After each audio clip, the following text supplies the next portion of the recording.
7:30 p.m. Mountain Daylight Time. At 4:21 p.m. Mountain Daylight Time, Doppler radar indicated thunderstorms producing heavy rain over the Vicks Peak burn scar. The expected rainfall rate is 1 inch in 45 minutes. Flash flooding is ongoing or expected to begin shortly. Excessive rainfall over the burn scar will impact San Mateo Creek, Rock Springs Canyon, and other drainages that flow into Alamotha Creek and Indian Creek, as well as Socorro County Road 033. The debris flow can consist of rock, mud, vegetation, and other loose materials.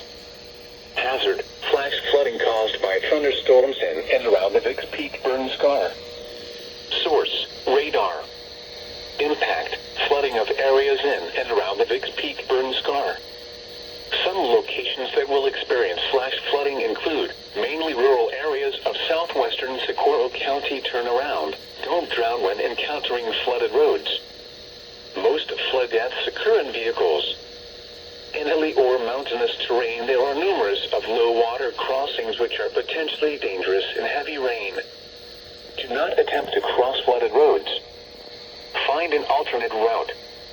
Repeating, a flash flood warning has been issued until 7:30 p.m. Mountain Daylight Time for the following county: Socorro, New Mexico,